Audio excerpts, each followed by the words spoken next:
SCR stands for silicon controlled rectifier, जो कि 3 terminal 4 layer semiconductor device होता है। SCR को बनाने के लिए सिलिकॉन का यूज किया जाता है और यह P टाइप और N टाइप मटेरियल के अल्टरनेट लेयर से मिलकर कंसिस्ट होता है। आफ्टर वॉचिंग द वीडियो, अगर आपको लगेगा कि ये चैनल आपके लिए हेल्पफुल है तो प्लीज़ चैनल को सब्सक्राइब कर लें और बेल आइकन को भी प्रेस कर लें ताकि वीडियोज आप तक पहुंच सके। जैसा कि हम लोगों ने डेफिनेशन में देखा, जो SCR थायरेस्टर होता है वो P टाइप और N टाइप के 4 अल्टरनेट लेयर से मिलकर बनता है। इसमें 3 ठो टर्मिनल रहता है, anode, cathode and gate terminal. जो गेट टर्मिनल रहता है वो P टाइप लेयर के साथ कनेक्ट रहता है नियर द कैथोड। यहाँ पर चारों लेयर से मिलकर 3 ठो जंक्शन बनता है। 2 लेयर के बीच में एक जंक्शन होता है। P और N लेयर के बीच में जंक्शन J1 है, N और P लेयर के बीच में जंक्शन J2 है एंड P और N लेयर के बीच में जंक्शन J3 है। जैसा कि हम लोगों ने सिंपल PN जंक्शन डायोड में पढ़ चुके हैं कि जब P टाइप को वोल्टेज सोर्स के पॉजिटिव टर्मिनल के साथ कनेक्ट करते हैं और N टाइप को वोल्टेज सोर्स के निगेटिव टर्मिनल के साथ कनेक्ट करते हैं तो उस टाइप के कनेक्शन को फॉरवर्ड बायस कनेक्शन बोला जाता है। यहाँ पर जो P टाइप होता है वो होल्स रहता है और जो N टाइप रहता है वो फ्री इलेक्ट्रॉन्स रहता है।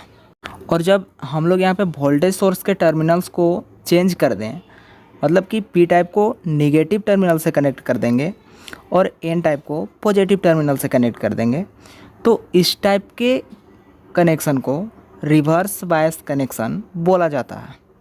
तो according to forward and reverse bias condition, जब SCR के एनोड टर्मिनल को बैटरी के निगेटिव टर्मिनल से कनेक्ट करेंगे और कैथोड को हम लोग पॉजिटिव टर्मिनल से कनेक्ट करेंगे।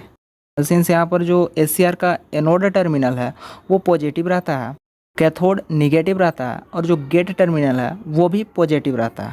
तो अब यहाँ पर क्या होगा, जो जंक्शन J1 एंड J3 है वो रिवर्स बायस कंडीशन में होता है और जो जंक्शन J2 है वो फॉरवर्ड बायस कंडीशन में होता है। SCR थायरेस्टर के इस स्टेट को रिवर्स ब्लॉकिंग स्टेट बोला जाता है।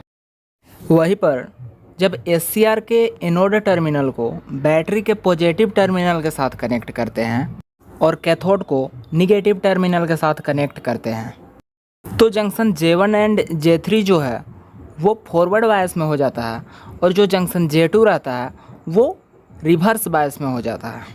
क्योंकि जंक्शन J2 का जो P टाइप है वो निगेटिव से कनेक्ट है और जो N टाइप है वो पॉजिटिव से कनेक्ट है, इसलिए जो जंक्शन J2 है वो रिवर्स बायस में हो जाता है।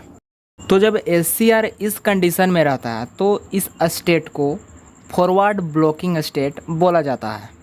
जब SCR थायरेस्टर ब्लॉकिंग स्टेट में रहता है तो वो ऑपरेट नहीं होता है, क्योंकि जो जंक्शन J2 होता है वो करंट के फ्लो को ब्लॉक कर देता है।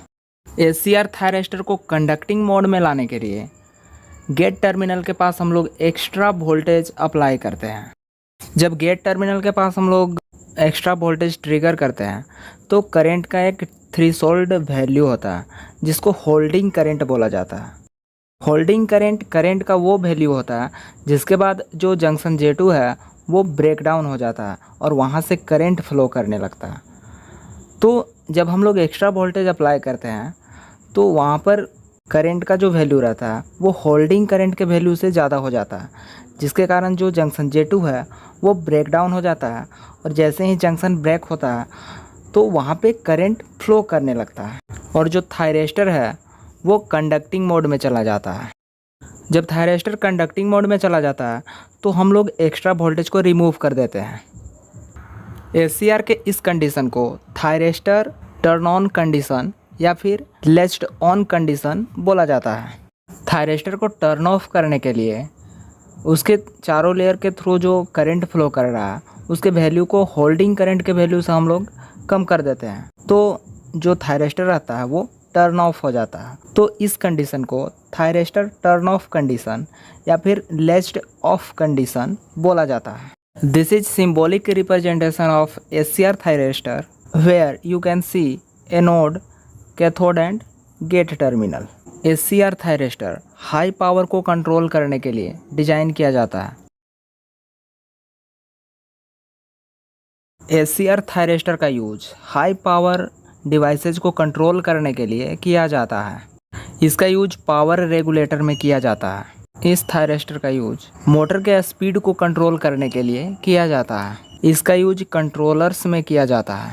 तो इस तरह से कोई भी टॉपिक को अगर आप एनिमेशन के थ्रू समझना चाहते हैं तो चैनल को सब्सक्राइब कर लें और बेल आइकन को भी प्रेस कर लें ताकि वीडियोज आप तक पहुंच सके।